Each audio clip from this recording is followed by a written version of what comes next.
साथियों, देशवासियों, आज हम आपको ले चलेंगे कर्णेश्वर वेद विद्यालय, जो राजस्थान के कोटा शहर से लगभग 60 से 65 किलोमीटर की दूरी पर स्थित कनवा तहसील में है। आज के आधुनिक युग में वैदिक ज्ञान को सुचारू रूप से प्राप्त करने का सिर्फ एक मार्ग है, और वो मार्ग है आध्यात्मिक मार्ग, जिसे हम सभी को जिंदगी ने किसी न किसी पड़ाव पर तय करना पड़ता है।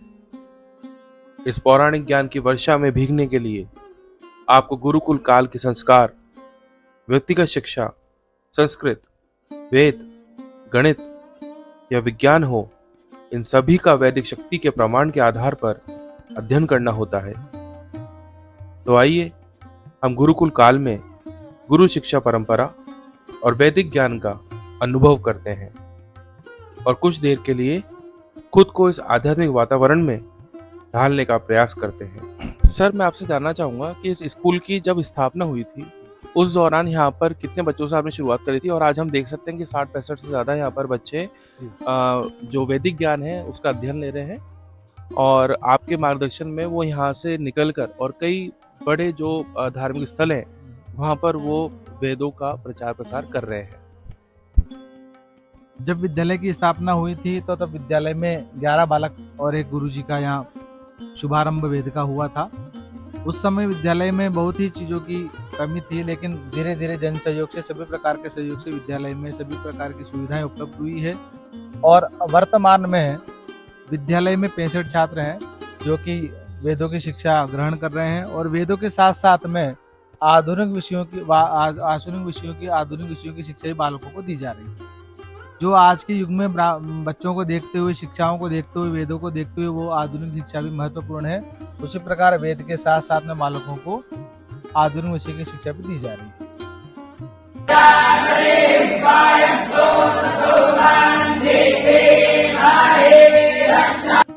मैं आपसे जानना चाहूंगा कि अभी आपने हमें बताया कि जो वैदिक शिक्षा है उसके आधार पर आधुनिक शिक्षा भी बालकों को प्रदान करी जाती है, क्योंकि हम एक आधुनिक युग में रहते हैं और जब तक हम आधुनिक चीजों से नहीं जुड़ेंगे तब तक हमारे यहाँ पर जीवन व्यापन मुश्किल है आज के दौर में।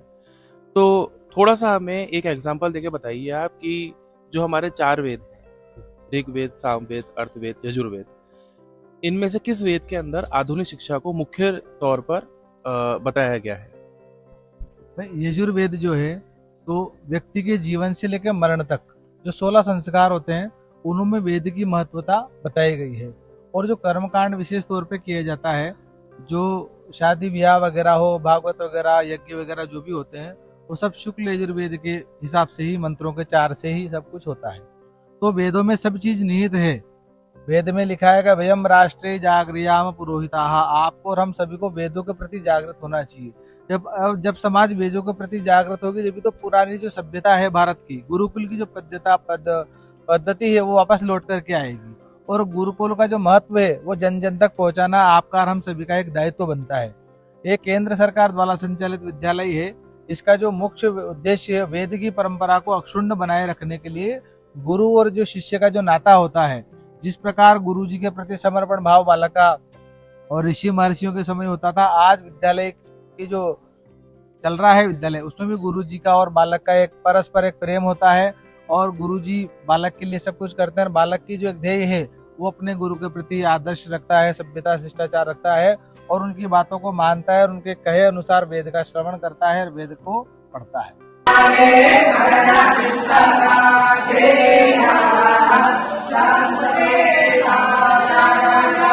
हेलो बेटा, कैसे हो? अच्छे हैं। क्या नाम है तुम्हारा?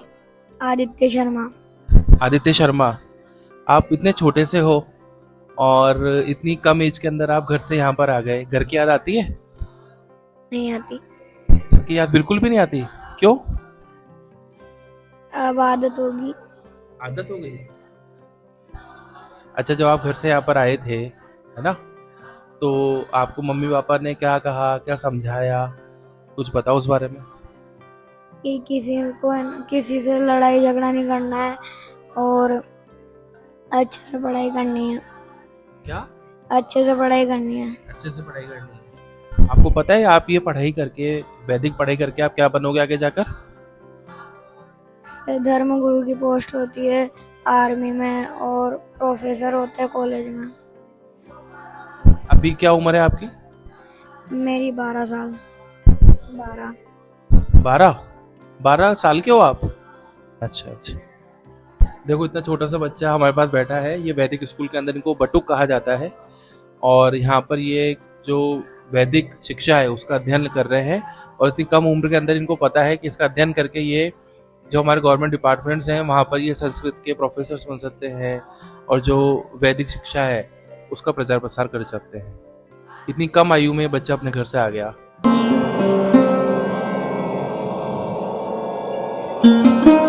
मैं अपने जो दर्शक हैं उनको बताना चाहूँगा कि वेदों का उच्चारण और अध्ययन पूर्व काल में श्रवण और वाचन के माध्यम से हुआ करता है। श्रवण यानी सुनकर, इसको श्रुति और भी कहते वाचन हैं। यानी उसका उच्चारण करना। हाँ जी, क्या कह रहे थे आप?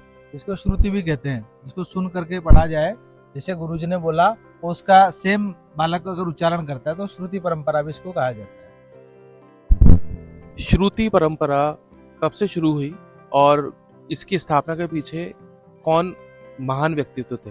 तो आदिकाल से श्रुति की जो परंपरा है, वेदों को श्रुति भी कहा जाता है, तो आदिकाल से ये परंपरा जीवंत है। और इसी तरीके से एक गुरुजी अपने बालक को ये शिक्षाएं देते हैं श्रुति के माध्यम से। तो बालक उनको अगर पुस्तकीय व्यवस्था नहीं हो तो सुन करके बालक उनको मंत्रों को याद कर सकता है और मंत्र को पढ़ सकता है, वेद की शिक्षा ले सकता है।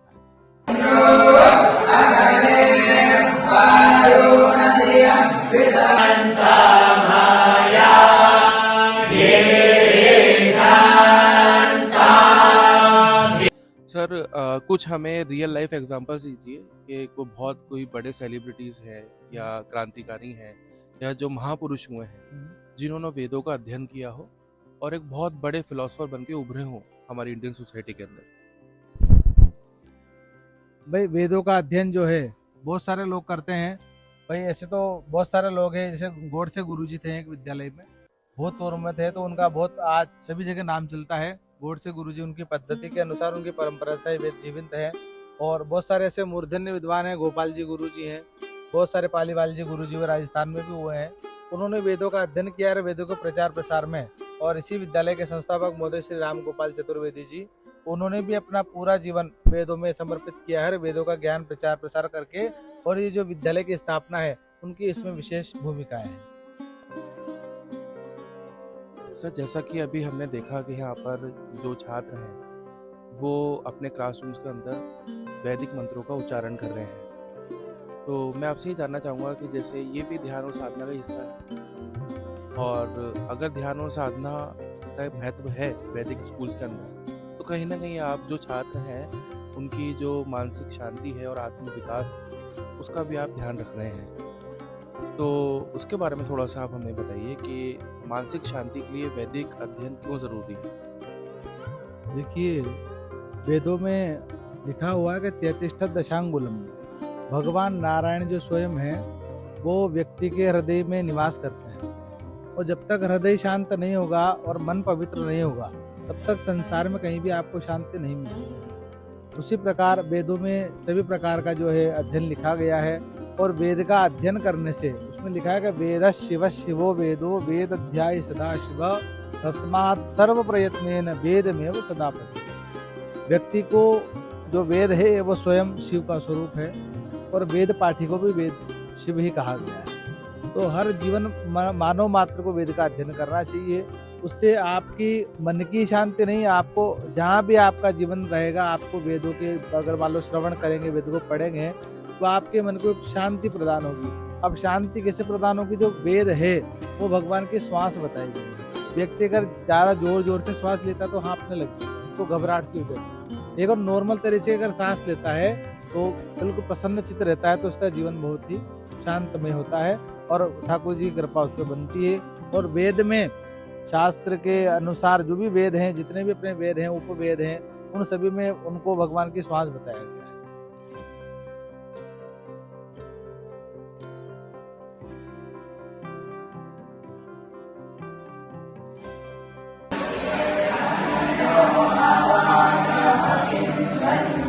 बताइए कि जो हमारा वैदिक ज्ञान है या वैदिक अध्ययन हम जिसको कहते हैं, आज वैदिक स्कूल्स के अंदर इतना सब कुछ हो रहा है, क्या आपको लगता है कि ये सिर्फ सनातन और हिंदू तक ही सीमित है, या जो अदर रिलीजन्स हैं वहाँ पर भी इसको डिफरेंट डिफरेंट तरीके से इसको पढ़ाया जाता है? देखिए, वेद का जो है, वेद एक तो एक मुख्य ग्रंथ है। जिस प्रकार पेड़ होता है, जो वेद है वो पेड़ है, और जो भी गीता है, भागवत है, पुराण है, उपनिषद, ये सब इनकी शाखाएं हैं। तो वेद एक तना है, और इस तने के जो भी विस्तीर्ण शाखाएं हैं, ये अलग अलग रूप में हर धर्म में कहीं ना कहीं वेद की जो परिभाषाएं हैं, वेद के जो श्लोक है, वेद के जो मंत्र हैं, वो हर धर्म में यूज लिए जाते हैं। इसलिए मैंने पहले ही बताया था आपको कि वयम राष्ट्रे जागृयाम पुरोहिताः, उसके लिए एक व्यक्ति के लिए, किसी विशेष व्यक्ति संप्रदाय के लिए नहीं कहा गया है, वो सभी के लिए कहा गया है। सभी के कल्याण की कामना उसमें की गई है। और वयम मैंने हम सबका उसमें जागृत होना, वेद के प्रति और राष्ट्र के प्रति अपन सबको जागृत होना चाहिए। क्योंकि जितना मैंने पढ़ा है और आपके माध्यम से हमें पता लगा है, या जो हम बचपन से सुनते आ रहे हैं, कि कहीं ना कहीं जो गुरु नानक देव थे, उन्होंने भी जब वैदिक शिक्षा का अध्ययन किया, वेदों के बारे में जाना और सनातन के बारे में जाना, उसके बाद जब उन्होंने सिख समुदाय की जब स्थापना करी थी, तो उसमें कहीं ना कहीं वेदों का बहुत महत्वपूर्ण योगदान रहा है। आपको कुछ पता है इस बारे में? अच्छा, एक चीज़ और हमें बताइए कि जो यहाँ पर क्लासरूम्स के अंदर बच्चे, मैंने देखा कि अलग अलग ड्रेस कोड के अंदर बैठे हुए हैं। जैसे एक क्लास के अंदर ऑरेंज कलर के ड्रेस कोड में बैठे थे, फिर मैं दूसरी क्लास में गया तो वो पिंक कलर की ड्रेस में बैठे हुए थे। मंत्रों का उच्चारण भी हो रहा था। हम तो जब हम जो शहर के लोग जब हम इस परिवेश में आते हैं, तो हमें तो सब एक जैसे लगता है। तो ये अलग अलग ड्रेस कोड बनाने के पीछे क्या कारण है? भाई, ये अलग अलग ड्रेस कोड के हिसाब से, जो बालक ईयर के हिसाब से यहाँ आता है, जैसे फर्स्ट ईयर में तो 6 क्लास में बालक से एडमिशन अपन उसको देते हैं। जो जिन्होंने लाल ड्रेस पहन रखी है, वो जो बालक हैं वो 6 क्लास में है, और जो पीली ड्रेस वाले बालक थे, वो बालक 10 क्लास में है, मतलब 10वीं में है। सितंबर से उसको यहाँ बोला जाता है, और वो 10 क्लास में है। और जो थोड़े गुलाबी कलर के बालक जो वस्त्र पहने हुए हैं, वो 12वीं में बालक है। बेटा, आप वैदिक स्कूल में पढ़ रहे हो यहाँ पर, है ना? कोई एक मंत्र हमें आप अपने हमारे जो चैनल है इसमें सुनाओ, ठीक है? जो भी आपका फेवरेट हो। अग्न आयाहि वीतये गृह्णानो हव्यदातये निहोता सत्सि बर्हिषि त्वमग्ने यज्ञानांगोता। ये कौन सा मंत्र है? ये सामवेद रामायणी शाखा का पहला मंत्र है। और इसका मतलब क्या होता है? इसका मतलब ये हवन में काम आता है, जैसे अपन दीप जलाते हैं ना, तब काम आता है ये मंत्र। तो बहुत अच्छी बात है। क्या नाम है तुम्हारा? केशव शर्मा। केशव शर्मा। थैंक यू केशव जी, आपने बहुत ही अच्छा मंत्र हमें सुनाया। और अब आप चैनल पे आने वाले हो फटाफट से, ठीक है? और मेरे को तो एक बहुत छोटा बालक भी मिला था अभी, जब यहाँ पर एक आपके जजमान आए हुए और अभिषेक करवा रहे हैं, और वो जो छोटा सा बटुक है जिसको आप कहते हैं, जो वैदिक अध्ययन करते हैं बच्चे, उनको बटुक कहा जाता है। तो बहुत छोटा सा एक बटुक था, और वो वहाँ पर मंत्रों का उच्चारण भी कर रहे थे, और अभिषेक के अंदर बहुत बड़ा योगदान भी दे रहे थे। तो इतने जो छोटे छोटे बच्चे हैं, हालांकि देखा जाए तो संस्कृत ऐसी लैंग्वेज है जिससे सभी लैंग्वेज निकली हैं, चाहे वो इंग्लिश हो, चाहे फारसी हो, चाहे उर्दू हो, चाहे हिंदी हो।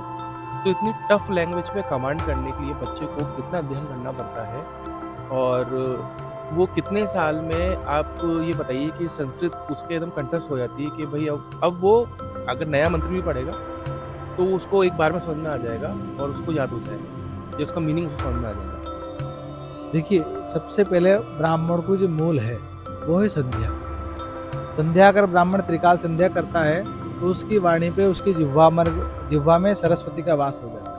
और वैसे ही मंत्र जो है, मनना नाम इति मंत्राणाम। जब मंत्र को बालक जितनी बार मनन करेगा, उसको मंत्र मन में बैठ जाएगा और जिह्वा के अग्रभाग पर निवास करने लग जाएगा। और वेदों के मंत्रों के बारे में बताया था कि अगर एक बार एक मंत्र को 1000 बार बोल लिया जाए, तो वो मंत्र स्वयं ही आपके जिह्वा के अग्रभाग में निवास करने लग जाएगा। उसके लिए बालक जो आज आधुनिक विषय को छोड़ के उस गुरुकुल की शिक्षा को जो बालक अपना रहा है, उसको यहाँ सर्वप्रथम आते ही सबसे पहले उसको संध्या सिखाई जाती है। और संध्या में बालक त्रिकाल संध्या करता है। सुबह 4 बजे उठ करके गायत्री की उपासना करता है, और उस गायत्री के प्रभाव से ही बालक जो बिल्कुल कमजोर बालक होता है, वो भी मेधावी छात्र बन जाता है। तो गायत्री की उपासना का बड़ा इसमें योगदान है और बड़ा महत्व है। गायत्री की उपासना जीवन में बहुत जरूरी है। वो सारी चीज़ें जब कोई अगर मान लो कि कोई किस्सा है, कहानी है जो हमारे नानी दादी ने हमें कभी सुनाया हो, या हमारे आसपास कोई ऐसी कोई बात कर रहा हो कि उसके ऊपर तो तंत्र मंत्र हो रहा है, ये तो एक नेगेटिव अप्रोच सबसे पहले सामने आती है। लेकिन जो तंत्र है, मेरे ख्याल से तंत्र सिर्फ एक टूल है या ऑर्गन है हमारा, जिसके थ्रू हम मंत्रों का उच्चारण करवाने में ठीक रहता है ना। तो जैसे मान लीजिए कि हमारा गला है, कंठ है, जीवा है, ये भी तो तंत्र ही है जिनके थ्रू हम मंत्रों का उच्चारण कर रहे हैं। तो इतनी नेगेटिव अप्रोच क्यों है लोगों के बीच में कि भाई अगर हम तंत्र के बारे में या मंत्र के बारे में सुनते हैं या कहते हैं कि भाई ये तो तांत्रिक है, तो हमें लगता है कि ये कुछ काला जादू करता होगा या गलत गतिविधियां करता होगा। इसके बारे में थोड़ा सा इसकी पिक्चर क्लियर करिए।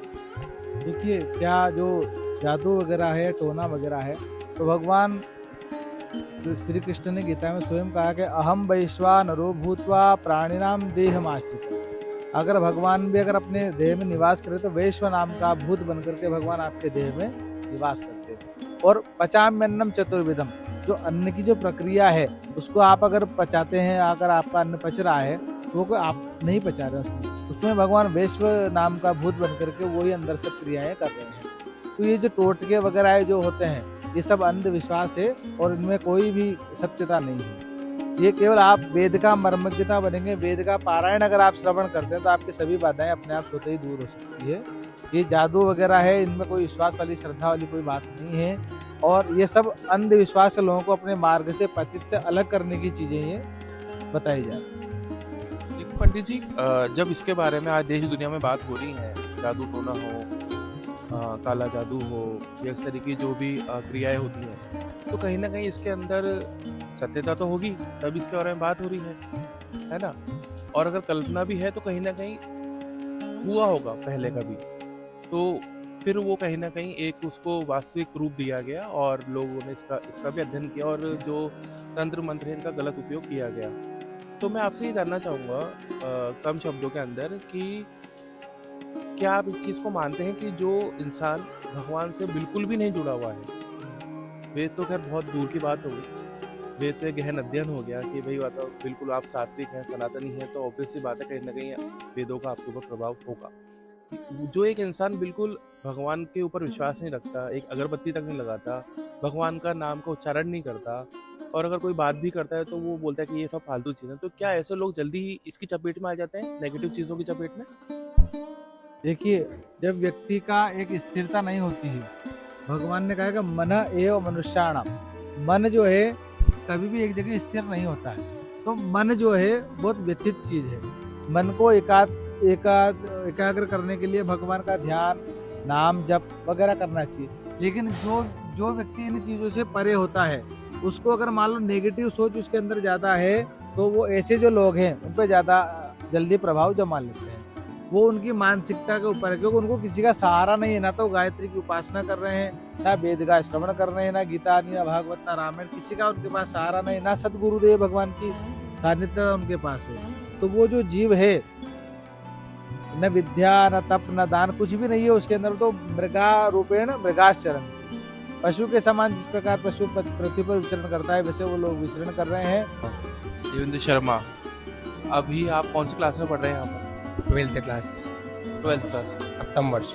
तो जैसा कि हम जानते हैं कि हम वैदिक स्कूल के अंदर हैं और यहाँ पर 4 जो हमारे वेद हैं मुख्य रूप से ऋग्वेद, सामवेद, यजुर्वेद और अर्थवेद।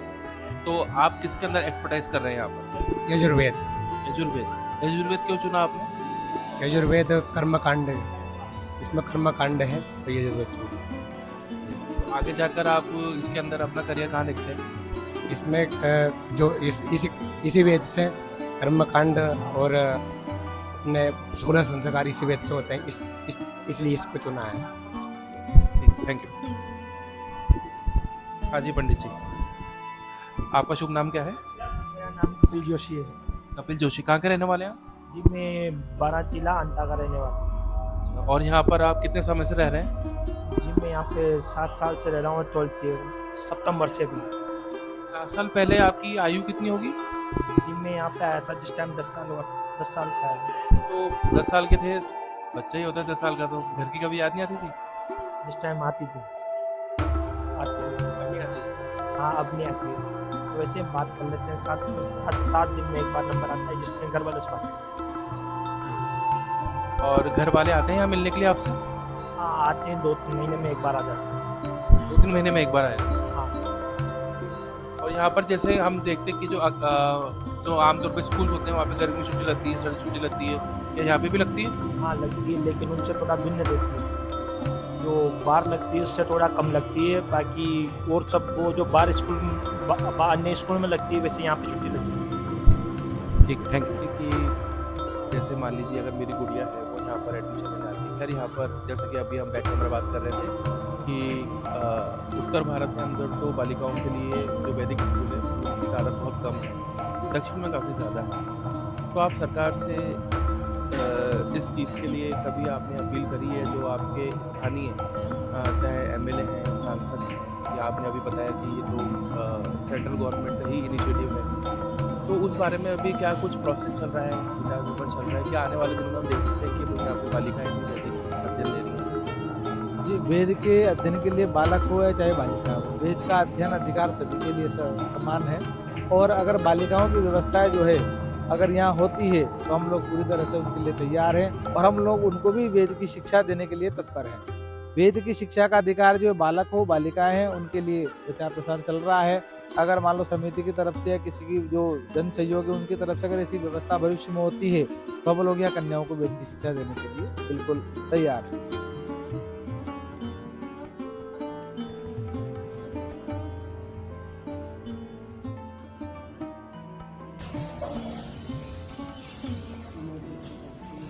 अब देखिए हम तो यहाँ पर फर्स्ट टाइम आए हैं, ठीक है, और मैं चाहूँगा कि जब हम नेक्स्ट टाइम आएँ तो ये जगह और भी डेवलप हमें मिले और यहाँ पर और भी छात्रों की जो तादाद है वो बढ़े। और इसके इतर मैं ये पूछना चाहूँगा कि यहाँ पे किन सुविधाओं का अभाव है जो आपको लगता है कि नहीं यार, अगर हम आज भी इस आधुनिक युग के अंदर कहीं ना कहीं 1% भी अगर हम अपनी ओर से वैदिक जो ज्ञान है इसका प्रचार प्रसार कर रहे हैं, तो कहीं ना कहीं हमें जो इससे रिलेटेड सुविधाएं हैं, या जो छात्र यहाँ पे रहते हैं, हॉस्टल्स बने हुए हैं, मेस बना हुआ है, लाइब्रेरी है, सब कुछ है यहाँ पर इन चीज़ों के इतर भी अगर कुछ ऐसी सुविधाएं जिनका यहाँ पे अभाव है और आप चाहते हैं कि आप हमारे चैनल के माध्यम से उन सुविधाओं के लिए अपील करें सरकार से, ताकि यहाँ के जो छात्र हैं उनका जीवन यापन अच्छा रहे और वो एक अच्छे नागरिक बन के निकले। देखिए, आज का जो विषय यहाँ चल रहा है, वेद जो बालकों चल रहे हैं, इसके अनुसार बालकों को कंप्यूटर की जो शिक्षा है उसकी बहुत आवश्यकता है। तो मैं सरकार के माध्यम से ये दरखास्त करना चाहता हूँ, उनसे निवेदन करना चाहता हूँ कि यहाँ अगर कंप्यूटर क्लास की अगर व्यवस्था हो जाए सरकार की तरफ से तो वो बालकों के लिए आगे चल के बहुत अच्छा रहे। आज का जो युग है उसमें कंप्यूटर की जो शिक्षा है उसकी भी बहुत आवश्यकता है, और बालकों को यहाँ वैदिक मतलब गणित की, साइंस की और संस्कृत, इंग्लिश, सामाजिक की सभी की शिक्षा दी जा रही है। तो अगर कंप्यूटर का एक हॉल भी तैयार हो जाए और उसमें कंप्यूटर लग जाए और बालकों को उसकी शिक्षा भी अगर मिले। स्टेट गवर्नमेंट और सेंट्रल गवर्नमेंट है, हम उनसे ये रिक्वेस्ट करते हैं कि ये एक वैदिक स्कूल है और जो कनवास में स्थित है, और इसका इंट्रोडक्शन हम ऑलरेडी आपको दे चुके हैं। तो पंडित जी और समस्त स्टाफ की तरफ से हम आपसे रिक्वेस्ट करते हैं कि वैदिक ज्ञान ज़्यादा से ज़्यादा हमारे समाज में, समाज को सशक्त करने के लिए बनाया गया है। और एक जो आजकल मेंटल प्रेशर जो छात्र फील कर रहे हैं उसके लिए भी सबसे बेस्ट ऑप्शन यही होता है कि आप आध्यात्म से जुड़ें, और आध्यात्म से जुड़ने की सबसे पहले इसकी नींव को समझना पड़ेगा, वो है वैदिक ज्ञान। तो इसलिए हम चाहेंगे कि यहाँ पे कंप्यूटर लैब्स भी हों ताकि जो छात्र हैं वो यहाँ पर ऑनलाइन पढ़ाई करें, और सिर्फ इंडियन फिलॉसफी ही नहीं, सिर्फ इंडियन वैदिक स्टडीज़ ही नहीं, बल्कि जो पूरी दुनिया के अंदर जहाँ पर भी जो भी गुरु हैं, जर्नल्स हैं, जिनके थ्रू वो वैदिक ज्ञान को और ज़्यादा उसका अध्ययन कर सकते हैं और नई चीज़ें पता कर सकते हैं, और यहाँ पर आगे चलकर अगर पढ़ाना चाहें तो उसमें भी उनको काफ़ी हेल्प होगी। विकास गौतम, ये तुम क्या पढ़ रहे हो अभी? वेद, शुक्ल यजुर्वेद। यजुर्वेद पढ़ रहे हो। आपको अभी आप बहुत छोटे हो, इस इतनी सी उम्र के अंदर आपको संस्कृत समझ में आ जाती है? किसने सिखाई आपको संस्कृत? गुरुजी ने और मैम ने।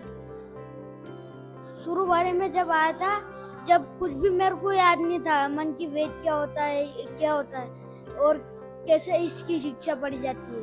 फिर धीरे धीरे गुरुजी ने बताया और उसकी शिक्षा दी, जब जाके फिर हमको मालूम पड़ा कि ये है वेद, वैसे शिक्षा।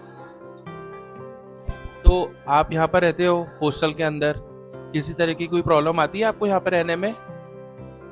सारी सुविधाएं हैं यहाँ पे। हाँ, और खाना कैसा मिलता है? खाना भी अच्छा मिलता है। तीन टाइम खाना मिलता है और मस्त पेट भर के।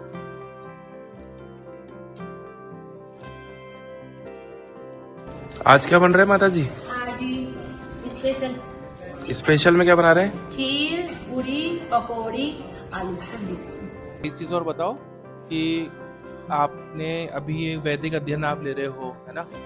तो इस वैदिक अध्ययन को करने के बाद में आप किस दिशा में जाना चाहते हो? आप अपना करियर कहाँ बनाना चाहते हो? इतनी कम उम्र के अंदर आप इतनी टिपिकल ये शिक्षा होती है, लैंग्वेज इतनी हार्ड होती है, मंत्रों को कैसे आप याद रख पाते हो? बड़े बड़े जो लोग हैं उनको मंत्र याद नहीं रह पाते। आप इतनी सी उम्र में छोटे से पंडित के रूप में बैठे हैं आप हमारे पास में, इनको बटुक कहा जाता है, कैसे आप मंत्र याद रख पाते हैं? तो वो शिक्षा के ऊपर गया है, जैसे पढ़ाएंगे हमारे अंदर बैठेंगे, हम उनकी आवर्तन करेंगे, उनको पढ़ेंगे, बार बार पढ़ेंगे, जब जाके हमको याद होंगे। ऐसे बिना पढ़े तो याद होते नहीं है, याद करेंगे जब ही याद होंगे। जानना चाहूंगा कि आपका वैदिक जो ज्ञान है इसके अंदर कब रुझान पैदा हुआ, और जब आप इस चीज से जुड़े तो आपके जीवन में क्या कुछ बदलाव हुआ है? देखिए, मैं जब 5वीं क्लास में पढ़ता था तो उस समय विगत 20-25 वर्षों भूतपूर्व की बात है, हमारी दादी जी एक्सपायर हुई थी। तो हमारे गांव के पास में जो मैंने भी नाम बताया था आपको, राम गोपाल जी चतुर्वेदी जी शास्त्री जी गुरु जी हैं, वो हमारे दादी के प्रोग्राम में वहाँ आए और उन्होंने वहाँ छोटे छोटे बालकों को 4-5 को देखा। तो उन्होंने हमारे पिताजी से कहा कि भाई आपके जो छोटे छोटे नन्हे नन्हे बालक हैं, इनको श्री काया वर्णेश्वर वेद विद्यापीठ वहाँ वेद का विद्यालय खुला है, तो आप इन बालकों को वहाँ एडमिशन करवाएं।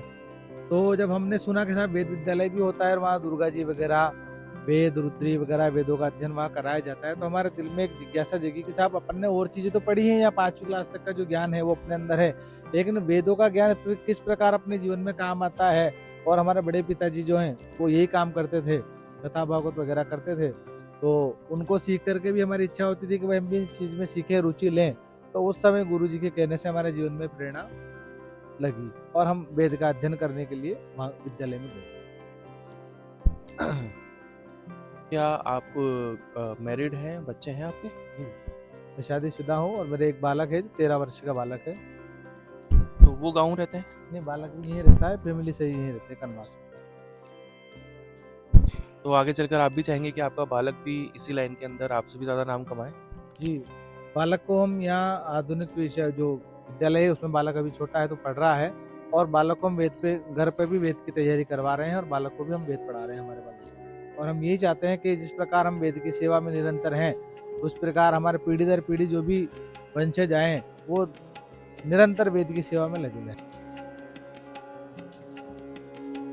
आपने बताया कि ये सेंट्रल गवर्नमेंट का एक इनिशिएटिव है वैदिक स्कूल कनवास में, तो अगर सेंट्रल गवर्नमेंट ने इसको परमिट दिया है और जो छात्र यहाँ पे अपने जीवन के 8-10 साल यहाँ पे व्यतीत कर रहा है वैदिक शिक्षा का अध्ययन करने के लिए, तो उसको फिर जब वो यहाँ से पास आउट होकर निकलता है तो कोई सर्टिफिकेट या डिग्री मिलती है, ताकि उस बेसिस पे अगर मान लीजिए कि अगर उसको धार्मिक प्रचार प्रसार करना है या उसको किसी कॉलेज के अंदर इसी ज्ञान को और ज़्यादा एक्सप्लोर करना है, पढ़ाना है, तो उसको एक क्या है रोज़गार मिल जाएगा। तो उसके लिए कोई सर्टिफिकेशन डिग्री आप प्रोवाइड कराते हैं? जी, जो बालक यहाँ आता है उसका 7 साल का वेद का कोर्स होता है और 5वीं पास करके बालक यहाँ आता है 6 क्लास में उसको एडमिशन देते हैं। जो एडमिशन 12th क्लास तक यहाँ है, 12वीं क्लास तक यहाँ है, और 12वीं क्लास जब बालक पास कर लेता है तो उसको वेद विभूषण का प्रमाण पत्र मिलता है। वो 12वीं समकक्ष योग्यता का प्रमाण पत्र होता है। बालक यहाँ से कहीं भी जाके संस्कृत कॉलेज में एडमिशन ले सकता है। जी, यहाँ से आगे बालक अगर हाँ ग्रेजुएशन जी यहाँ से बिल्कुल ले सकता है। मतलब यहाँ से जो बालक है, जैसे आमतौर पर जो हमारे एकेडमिक स्कूल्स होते हैं तो वहाँ तो सब तरह के सब्जेक्ट्स की पढ़ाई करी जाती है, फिर 10th में जाके वो एक अलग 2-4 सब्जेक्ट्स बंदा लेता है, उसके अंदर अपनी एक्सपर्टाइज करता है, तो वो तो सारा वो प्रोसेस है। यहाँ का प्रोसेस ये है कि आप 4 जो वेद हैं उसमें से किसी एक वेद में आप अपना एक्सपर्टाइज करिए और 12th यहाँ से पास आउट करिए। बोर्ड होता है यहाँ हाँ बोर्ड है ना सर, 12th बोर्ड है। तो जो बच्चे यहाँ पे 12th बोर्ड का एग्जाम देते हैं, क्या वो किसी और वैदिक स्कूल में जाके देते हैं या यहीं हो जाता है? वो उनका उज्जैन में होता है जी। जो सप्तम वर्ष वाले लास्ट ईयर वाले जो बालक है, उनकी जो परीक्षा आयोजित है वो उज्जैन सांदीपनि सांदीपनि राष्ट्रीय वेद विद्या प्रतिष्ठान में होता है। अच्छा, तो मतलब ये अच्छी बात है, 10वीं मुझे और तो 12वीं बहुत वाले बालक बाहर 10 क्लास वाले और 12वीं क्लास वाले। 10th बोर्ड 12th बोर्ड जैसे हम लोग भी उस स्कूल्स में जाते हैं। अब हालांकि इनको तो शहर छोड़ के जाना पड़ रहा है क्योंकि इतने स्कूल्स नहीं है यहाँ पर वैदिक स्कूल। तो ये तो बहुत अच्छी बात है कि अगर जो छात्र यहाँ पे अगर यहाँ से 12th करके निकलता है तो उसको फिर अपनी एकेडमिक शिक्षा की तरफ ध्यान देने की जरूरत नहीं है, वो एक अपना यहाँ पे वैदिक शिक्षा का और अपना उसको अध्ययन वेद कर के रहा है। साथ में आधुनिक शिक्षा भी दी जाती है। अगर कोई बालक भविष्य में चाहे कि उसको वेद में ही आगे नहीं पढ़ना है, उसकी रुचि कम हो जाती है, वो वेद के अलावा विषय चेंज भी कर सकता है। उसके बाद 4 विषय जो अपने यहाँ चलते हैं, उन विषयों में से कोई अलग विषय भी कौन कौन से विषय चलते हैं? अपने यहाँ संस्कृत चलती है, सामाजिक चलता है, मैथ्स चलती है और अंग्रेजी चलती है। हाँ, इन्हीं 4 चीज़ों का अध्ययन करके तो स्वामी विवेकानंद हैं, चाणक्य हैं, कालिदास हैं, वेद व्यास हैं, वो भी इन्हीं चीज़ों का तो अध्ययन करते थे। गणित है, वेद है, संस्कृत है, सारी चीज़ें। हाँ, तो वही जो एक ऋषि परंपरा है उसको आप आगे लेकर जा रहे हैं और अब तो खैर टेक्नोलॉजी और इतनी आ गई है आज तो के युग के हिसाब से देखे तो पहले लोग कहते थे कि पोंगे पंडित जी केवल मंत्र तंत्र आते हैं और इनको इंग्लिश में बात करना नहीं आती है, संस्कृत में नहीं आती है, मैथ्स के बारे में कुछ नहीं जानते, समाज के बारे में क्या हो रहा है उसके बारे में कुछ नहीं जानते। तो उस चीज़ को देखते हुए भी जो आधुनिक विषय चालू हुए हैं, इनसे बच्चों के भविष्य के लिए अच्छे, अगर कोई बालक यहाँ से पढ़ के विदेश भी जाता है तो उसके लिए सभी प्रकार से अच्छा है। नहीं सर, वो तो क्या है कि अब ये एक मानसिकता बन गई है लोगों की कि जो इंग्लिश बोल रहा है वो इंटेलिजेंट ही होगा, वो स्मार्ट ही होगा, ये उसको एक बड़े अच्छे स्टैंडर्ड का माना जाएगा। पर बहुत सारे हमने ऐसे भी देखे हैं जो इंग्लिश तो बोल रहे हैं पर उनको ये भी नहीं पता कि वो बोल क्या रहे हैं और उनको नॉलेज के नाम पे ज़ीरो है एकदम। और जबकि देखा जाए तो हमारी जो संस्कृति है, इतिहास है भारत का, इसमें सबसे जो बेस्ट लैंग्वेज अभी तक मानी गई है वो है संस्कृति मानी गई है। और संस्कृत से निकले हुए जितने भी मंत्र हैं और ख़ासकर जैसे ओम नमः शिवाय के जो ओम है, वो ऐसा कहा जाता है कि जो यूनिवर्स की आवाज़ है अगर उसको पूरा कलेक्टिवली सुना जाए तो उस आवाज़ का नाम है ओम। हर प्लेनेट की अलग अलग एक आवाज़ है, जब आप उसको कलेक्टिवली सुनेंगे तो वो ओम ही करेगा, आवाज़ निकलेगी।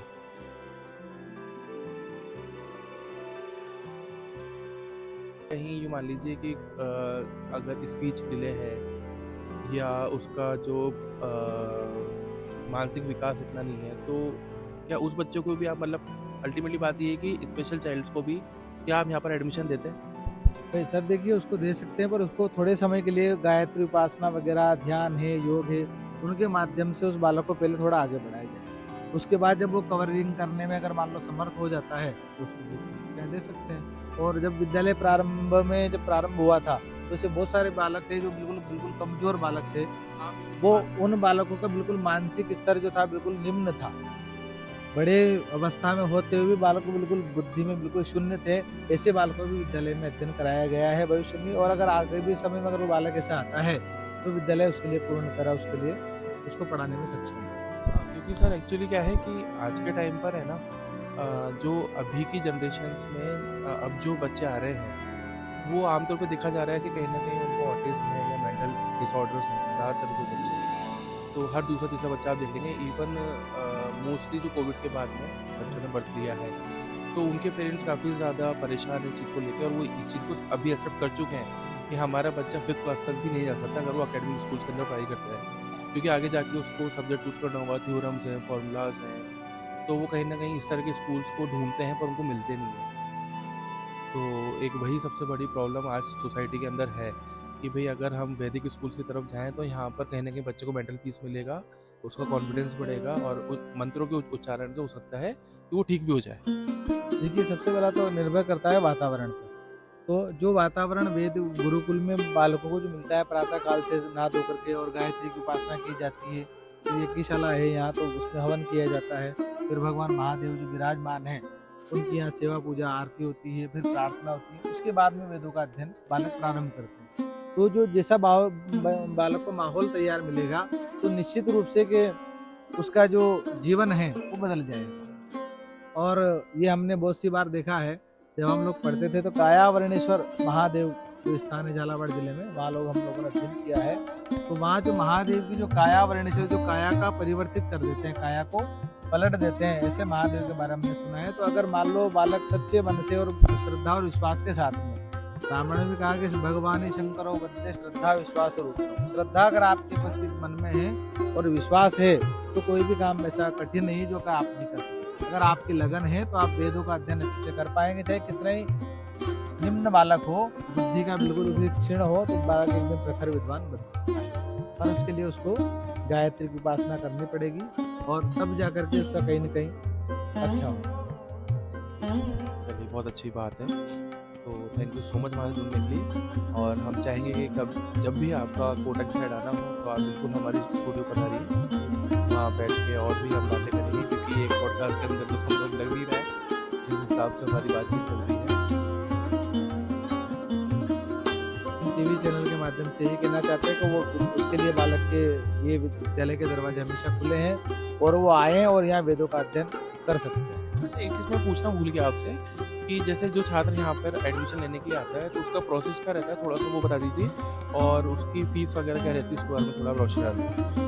भाई फीस के बारे में तो क्या कि विद्यालय पूरी तरह से निःशुल्क है, आवासीय व्यवस्था, भोजन वगैरह जो भी व्यवस्थाएं यहाँ विद्यालय में सभी निःशुल्क है। और विद्यालय में बालक को प्रवेश लेने के लिए 5वीं पास बालक होना चाहिए और उसके बर्थ सर्टिफिकेट वगैरह इसकी आवश्यकता पड़ती है और सब नॉर्मल प्रोसेस है। बालक अगर यहाँ विद्यालय में पहले आता है तो जैसे मान लो 20 बालक एकत्रित हो गए तो 20 का एक छोटा सा इंटरव्यू अपन विद्यालय पे लेंगे, उस इंटरव्यू जो बालक पास हो जाते हैं, भाई देखिए, हाँ भाई जैसे मान लो ABCD वगैरह हैं, वर्णमाला हैं और पहाड़ियाँ वगैरह, छोटा गुणा भाग वगैरह छोटा सा, वो बालकों से पूछ करके, और बालक के हिंदी अच्छे से पढ़ना आना चाहिए। भाई देखिए कि वेद का अगर वो अध्ययन करेगा तो उसको हिंदी आना आवश्यक है।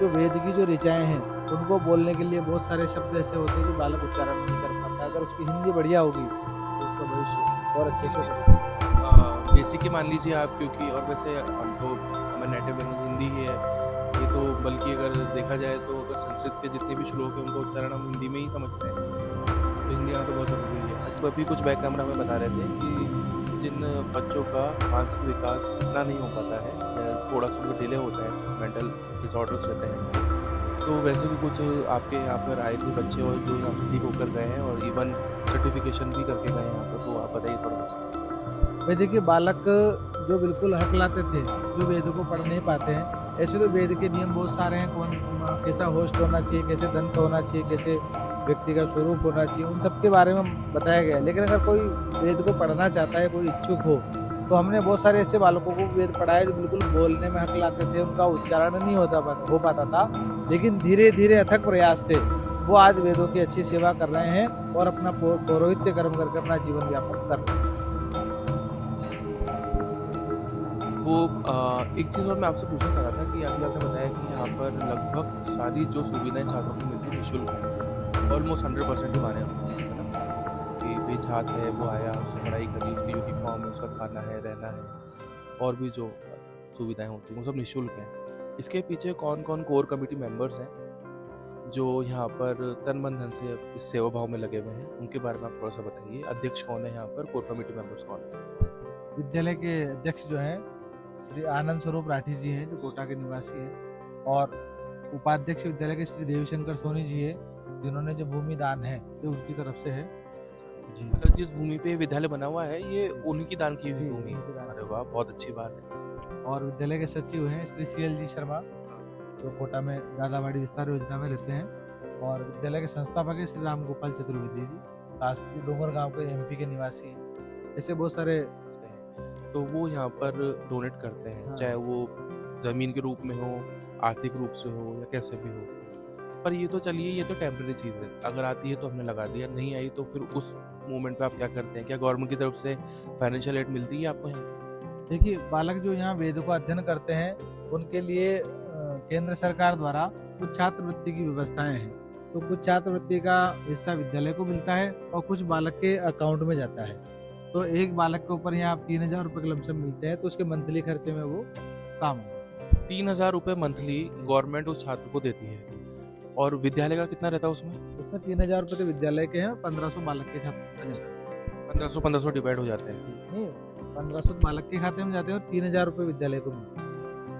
4,500 रुपये छात्र की छात्र, उसके अंदर सारा खर्चा निकल जाता है। भाई लमसम हो ही जाता है, वरना फिर जो सहयोग से चलता है वो हो ही जाता है व्यवस्था। पर इससे ये तो देखा जाए ना, तो आज के दौर में जितनी महंगाई है, तो ये अमाउंट कम नहीं है पंडित जी थोड़ा? क्योंकि ठीक है, आपने अगर मान लीजिए खर्चे भी निकाल लीजिए घर से, पर सेविंग भी तो बहुत जरूरी है ना।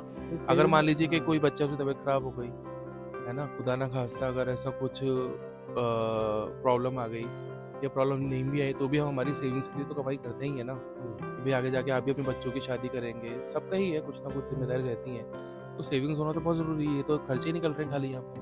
भाई देखिए, विद्यालय का जो व्यवस्थाएं हैं वो जैसे मान लो अभी विद्यालय में वर्तमान में 65 छात्र हैं, तो इसमें से केवल आधे ही बालक ऊपर से जुड़े हुए हैं। अगर मान लो विद्यालय में 2 अध्यापक और एक सामवेद के अध्यापक हैं और एक यजुर्वेद के अध्यापक है, अगर वो दोनों और ऊपर से जुड़ जाते हैं तो 20 बालक को रेड मिलना वहां से प्रारंभ हो जाएगा, तो उससे काफी सहयोग विद्यालय का हो सकता है। और जब तक नहीं होता है तब तक तो व्यवस्थाएं धीरे धीरे चलेगी। जी, ये तो आप जन सेवा ही कर रहे हैं, इतना जी, ज्ञान बिल्कुल। लेने के बावजूद और भी आप। जैसे विद्यालय का जो वो उद्देश्य है, वो CL शर्मा जी और शास्त्री जी गुरु जी जो थे हमारे हैं, अभी उन्होंने जो अथक प्रयास करके इस विद्यालय की नींव रखी है, तो इस विद्यालय में उनका बहुत परिश्रम है और आसपास के जो लोग हैं उनका भी तन मन धन से यहाँ सहयोग है। पहले के समय में जब विद्यालय में जो भी आवश्यकताएं होती थी, गेहूं वगैरह की आवश्यकता जो भी होती थी, तो जब गेहूं की फसल होती है तो उस समय में लोग यहाँ गेहूं की व्यवस्था करते थे। और अभी भी विद्यालय में बहुत सारे ऐसे लोग हैं जुड़े हुए हैं जो विद्यालय परस्पर समय समय पर सहयोग करते हैं। हाँ, जिसकी जितनी कैपेसिटी है, श्रद्धा है, वो उतना तो योगदान कर ही सकते हैं। अच्छी बात। चलिए, थैंक यू सो मच वहाँ जुड़ने के लिए एक बार फिर से, और उम्मीद करते हैं कि अब आप जब भी वोट आएंगे तो आप जी, स्वनिवास पधारिए, हमें भी सेवा का मौका दीजिए। धन्यवाद, थैंक यू।